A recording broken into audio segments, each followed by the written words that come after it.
Hi hello ಎಲ್ಲರಿಗೂ ನಮಸ್ಕಾರ. ಜ್ಯೋತಿ ಪಾಕಶಾಲೆಗೆ ತಮ್ಮೆಲ್ಲರಿಗೂ ಸ್ವಾಗತ.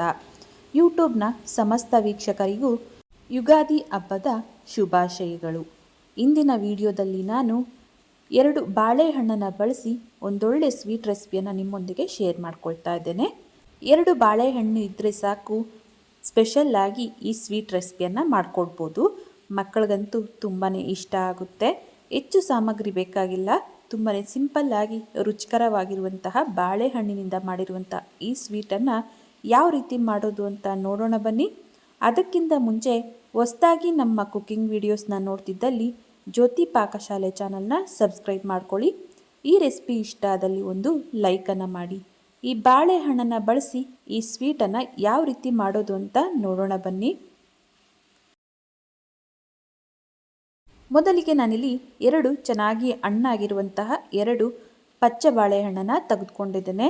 ಚಿಕ್ಕ ಬಾಳೆಹಣ್ಣಲ್ಲಾದರೂ ಮಾಡ್ಬೋದು, ಅಥವಾ ಈ ರೀತಿ ದೊಡ್ಡ ಬಾಳೆಹಣ್ಣಾದರೂ ಬಳಸಿ ನಾವು ಈ ಸ್ವೀಟನ್ನು ಮಾಡ್ಕೊಳ್ಬೋದು. ಹಾಗೆಯೇ ನಾನಿಲ್ಲಿ ಮಿಕ್ಸಿ ಜಾರಿಗೆ ಈ 2 ಬಾಳೆಹಣ್ಣನ್ನು ಕಟ್ ಮಾಡಿ ಹಾಕ್ಕೊಳ್ತಾ ಇದ್ದೇನೆ. ಕ್ವಾಂಟಿಟಿ ಜಾಸ್ತಿ ಬೇಕು ಅಂದಲ್ಲಿ ಡಬಲ್ ಕ್ವಾಂಟಿಟಿನಲ್ಲಿ ನಾವು ಬಳಸ್ಕೊಳ್ಬೋದು. ನಾನಿಲ್ಲಿ 2 ಬಾಳೆಹಣ್ಣನ್ನು ಬಳಸಿ ಯಾವ ರೀತಿ ಮಾಡೋದು ಅಂತ ತೋರಿಸ್ಕೊಡ್ತಾ ಇದ್ದೇನೆ. ಅನಂತರ ಅರ್ಧ ಕಪ್ ಆಗುವಷ್ಟು ಸಕ್ಕರೆನ ನಾನಿಲ್ಲಿ ಮಿಕ್ಸಿ ಜಾರಿಗೆ ಹಾಕ್ತಾ ಇದ್ದೇನೆ. ಹಾಗೆಯೇ ಅದೇ ಕಪ್ಪಲ್ಲಿ 1/4 ಕಪ್ ಆಗುವಷ್ಟು ಎಣ್ಣೆನ ಹಾಕ್ತಾ ಇದ್ದೇನೆ. ಅನಂತರ ಅದೇ ಕಪ್ಪಲ್ಲಿ 1 ಕಪ್ ಆಗುವಷ್ಟು ಗಟ್ಟಿ ಮೊಸರು, ಹಾಗೆಯೇ 1 ಕಪ್ ಆಗುವಷ್ಟು ಕಾಯಿಸಿ ತಣ್ಣಗಾಗಿರುವಂತಹ ಹಾಲನ್ನು ಇದಕ್ಕೆ ಸೇರಿಸ್ತಾ ಇದ್ದೇನೆ. ಅನಂತರ ಅದೇ ಕಪ್ಪಲ್ಲಿ 2 ಕಪ್ ಆಗುವಷ್ಟು ಮೈದಾನ ನಾನಿಲ್ಲಿ ಹಾಕ್ತಾ ಇದ್ದೇನೆ ಮಿಕ್ಸಿ ಜಾರಿಗೆ.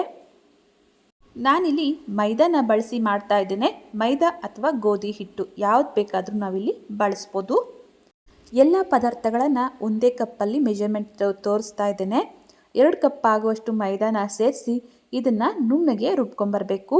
ನೋಡಿ, ಆದಷ್ಟು ಈ ರೀತಿ ನುಣ್ಣಗೆ ರುಬ್ಬಿದ್ದಾಗಿದೆ.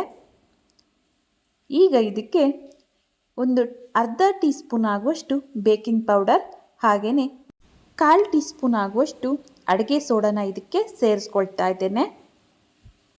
ಬಾಳೆಹಣ್ಣು ಮನೆಗೆ ಹೆಚ್ಚು ಹಣ್ಣಾಗಿದ್ದಲ್ಲಿ ಈ ರೀತಿ ರೆಸಿಪಿನ ಟ್ರೈ ಮಾಡಿ. ತುಂಬಾ ಟೇಸ್ಟಿಯಾಗಿರುತ್ತೆ. ಮಕ್ಕಳಿಗೆ ಅಂತಲ್ಲ, ದೊಡ್ಡವ್ರಿಗೂ ಸಹ ಈ ಸ್ವೀಟ್ ರೆಸಿಪಿ ತುಂಬಾ ಇಷ್ಟ ಆಗುತ್ತೆ ಅಂತಲೇ ಹೇಳ್ಬೋದು. ಅನಂತರ ಇದಕ್ಕೆ ಚಿಟಿಕೆ ಆಗುವಷ್ಟು ಉಪ್ಪನ್ನು ಸೇರಿಸಿ ಮತ್ತೊಮ್ಮೆ ಇದನ್ನು ರುಬ್ಕೊಂಡ್ಬಂದಿದ್ದೇನೆ. ನೋಡ್ಬೋದು, ಹಿಟ್ಟು ಈ ಕನ್ಸಿಸ್ಟೆನ್ಸಿಲಿ ಇರಬೇಕಾಗುತ್ತೆ. ಜಾಸ್ತಿ ತೆಳ್ಳಗಾಯಿತು ಅಂದಲ್ಲಿ ಸ್ವಲ್ಪ ಮೈದಾ ಹಿಟ್ಟನ್ನು ನಾವು ಇಲ್ಲಿ ಸೇರಿಸ್ಕೊಳ್ಬೋದು, ಅಥವಾ ಜಾಸ್ತಿ ಗಟ್ಟಿ ಆಯಿತು ಅಂದಲ್ಲಿ ಸ್ವಲ್ಪ ಹಾಲನ್ನು ಸೇರಿಸಿ ನಾವು ಮಿಕ್ಸಿ ಮಾಡ್ಕೋಬೋದು. ನಂತರ ನಾನಿಲ್ಲಿ ಇನ್ನೊಂದು ಬಾಳೆಹಣ್ಣನ್ನು ತೆಗೆದುಕೊಂಡು ಈ ಬಾಳೆಹಣ್ಣನ್ನು ರೌಂಡ್ ಶೇಪಲ್ಲಿ ಸಣ್ಣದಾಗಿ ಕಟ್ ಮಾಡ್ಕೊಳ್ತಾ ಇದ್ದೇನೆ. ನೋಡ್ಬೋದು, ಈ ರೀತಿ ರೌಂಡ್ ಶೇಪಲ್ಲಿ ಬಾಳೆಹಣ್ಣನ್ನು ಕಟ್ ಮಾಡ್ಕೋಬೇಕಾಗುತ್ತೆ. ನಾನಿಲ್ಲಿ ದೊಡ್ಡ ಗಾತ್ರದ ಒಂದು ಬಾಳೆಹಣ್ಣನ್ನು ತೆಗೆದುಕೊಂಡಿದ್ದೇನೆ. ಇದೆಲ್ಲವನ್ನು ಈ ರೀತಿ ಕಟ್ ಮಾಡಿ ಒಂದು ಪ್ಲೇಟಿಗೆ ಹಾಕ್ತಾ ಇದ್ದೇನೆ. ನೋಡಿ, ಬಾಳೆಹಣ್ಣನ್ನು ಕಟ್ ಮಾಡಿದ್ದಾಯಿತು. ಈಗ ಇದನ್ನು ಸೈಡ್ಗೆ ತೆಗೆದಿಡ್ತೇನೆ.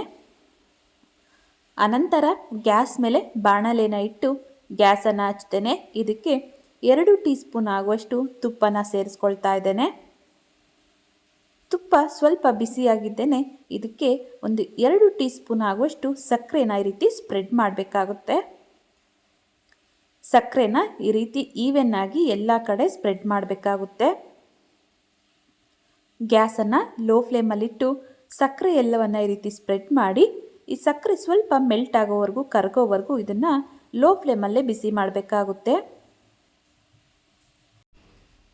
ಈ ರೀತಿ ಈವೆನ್ ಆಗಿ ಸಕ್ಕರೆ ಸ್ಪ್ರೆಡ್ ಮಾಡಿ, ಸಕ್ಕರೆ ಸ್ವಲ್ಪ ಮೆಲ್ಟ್ ಆಗಿದ್ದೆ ಅಥವಾ ಕರಗಿದ್ದೇನೆ ಇದಕ್ಕೆ ನಾವು ರೌಂಡ್ ಶೇಪಲ್ಲಿ ಕಟ್ ಮಾಡಿಟ್ಟಂತಹ ಬಾಳೆಹಣ್ಣನ್ನು ಇಡಬೇಕಾಗುತ್ತೆ ಒಂದೊಂದಾಗಿ.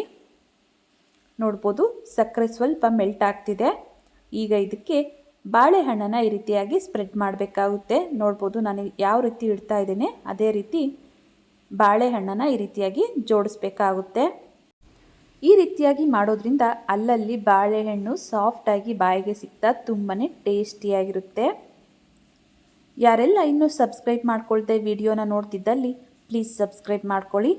ಬೆಲ್ ಐಕಾನ್ ಮೇಲೆ ಕ್ಲಿಕ್ ಮಾಡಿ ಆಲ್ ಅನ್ನೋ ಆಪ್ಷನ್ನ ಆನ್ ಮಾಡ್ಕೊಳ್ಳಿ. ನಾನು ಯಾವುದೇ ಹೊಸ ವಿಡಿಯೋನ ಅಪ್ಲೋಡ್ ಮಾಡಿದ್ರೂ ನಿಮಗೆ ನೋಟಿಫಿಕೇಷನ್ ಬರುತ್ತೆ. ಬಾಳೆಹಣ್ಣ ಈ ರೀತಿ ಎಲ್ಲವನ್ನು ಜೋಡಿಸಿದ ನಂತರ ರುಬ್ಬಿಟ್ಟಿರುವಂತಹ ಹಿಟ್ಟನ್ನು ಈ ರೀತಿಯಾಗಿ ನಾವು ಬಾಣಲೆಗೆ ಹಾಕ್ಕೊಳ್ಬೇಕಾಗುತ್ತೆ. ರುಬ್ಬಿಟ್ಟಿರುವಂತಹ ಹಿಟ್ಟನ್ನು ಈ ಬಾಣಲೆಗೆ ಸೇರಿಸಿ ಲಿಡ್ ಅಥವಾ ಈ ರೀತಿ ಪ್ಲೇಟನ್ನು ಮುಚ್ಚಿ ಲೋ ಫ್ಲೇಮಲ್ಲೇ ಇದನ್ನು ಒಂದು 25 ನಿಮಿಷಗಳ ಕಾಲ ಬೇಯಿಸ್ಕೊಳ್ಬೇಕಾಗುತ್ತೆ. ನೋಡ್ಬೋದು ನಾನಿಲ್ಲಿ 25 ನಿಮಿಷಗಳ ಕಾಲ ಬೇಯಿಸಿದ್ದಾಗಿದೆ. ಒಂದು ಟೂತ್ಪಿಕ್ ಅಥವಾ ಚಾಕುವಿನಿಂದ ಸ್ವಲ್ಪ ಈ ರೀತಿ ಚುಚ್ಚಿ ನೋಡಬೇಕಾಗುತ್ತೆ. ಚಾಕು ಅಥವಾ ಟೂತ್ಪಿಕ್ಕಿಗೆ ಸ್ವಲ್ಪನೂ ಹಿಟ್ಟು ಅಂಟದೇ ಇತ್ತು ಅಂದಲ್ಲಿ ಈ ಸ್ವೀಟ್ ರೆಡಿ ಆಗಿದೆ ಅಂತ ಅರ್ಥ. ನೋಡ್ಬೋದು ಚೆನ್ನಾಗಿ ಇದು ಬೇಕಾಗಿದೆ, ಸ್ವಲ್ಪನೂ ಹಿಟ್ಟು ಅಂಟ್ತಿಲ್ಲ. ಈಗ ಗ್ಯಾಸನ್ನು ಆಫ್ ಮಾಡಿ ಈ ಬಾಣಲೆನ ಸೈಡ್ಗೆ ತೆಗೆದಿಡ್ತೇನೆ. ಫುಲ್ ತಣ್ಣಗಾದ ನಂತರ ಒಂದು ಪ್ಲೇಟಿಗೆ ಇದನ್ನು ಸರ್ವ್ ಮಾಡ್ತೇನೆ. ನೋಡ್ಬೋದು ಎಷ್ಟು ಕಲರ್ಫುಲ್ಲಾಗಿ ಕಾಣ್ತಿದೆ ಅಂತ. ಅಲ್ಲಲ್ಲಿ ಬಾಳೆಹಣ್ಣು ಹಾಗೆಯೇ ನಾವು ಸಕ್ಕರೆ ಹಾಕಿರೋದು ಮೆಲ್ಟ್ ಆಗಿ ಈ ರೀತಿ ಕ್ಯಾರಮೆಲ್ ಕಲರ್ ಬರುತ್ತೆ. ನೋಡ್ಬೋದು ಬ್ರೌನಿಷ್ ಕಲರ್ ಎಷ್ಟು ಚೆನ್ನಾಗಿ ಕಾಣ್ತಿದೆ ಅಂತ. ಇದನ್ನು ಈಗ ಕಟ್ ಮಾಡ್ತಾ ಇದ್ದೇನೆ. ಯಾವ ಶೇಪಿಗೆ ಬೇಕೋ ಆ ಶೇಪಿಗೆ ಇದನ್ನು ಕಟ್ ಮಾಡಿ ಸರ್ವ್ ಮಾಡ್ಬೋದು. ಅಲ್ಲಲ್ಲಿ ಬಾಯಿಗೆ ಬಾಳೆಹಣ್ಣು ಸಿಗ್ತಾ ತುಂಬಾ ಟೇಸ್ಟಿಯಾಗಿರುತ್ತೆ ಈ ಸ್ವೀಟ್ ರೆಸಿಪಿ. ನೋಡಿದ್ರಲ್ಲ, 2 ಬಾಳೆಹಣ್ಣನ್ನು ಬಳಸಿ ಸ್ಪೆಷಲ್ಲಾಗಿ ಸ್ವೀಟ್ ಮಾಡುವ ವಿಧಾನ. ಈ ಸ್ವೀಟ್ ರೆಸಿಪಿ ನಿಮಗೆ ಇಷ್ಟ ಆಗಿದೆ ಅಂದ್ಕೊಳ್ತೇನೆ. ಇಷ್ಟ ಆದಲ್ಲಿ ಈ ವಿಡಿಯೋಗೊಂದು ಲೈಕ್ ಮಾಡಿ, ಕಮೆಂಟ್ ಮಾಡಿ, ಶೇರ್ ಮಾಡಿ. ಇನ್ನು ಯಾರೆಲ್ಲ ಸಬ್ಸ್ಕ್ರೈಬ್ ಮಾಡ್ಕೊಳ್ದೆ ವಿಡಿಯೋನ ನೋಡ್ತಿದ್ದಲ್ಲಿ ಪ್ಲೀಸ್ ಸಬ್ಸ್ಕ್ರೈಬ್ ಮಾಡ್ಕೊಳ್ಳಿ. ಧನ್ಯವಾದಗಳು.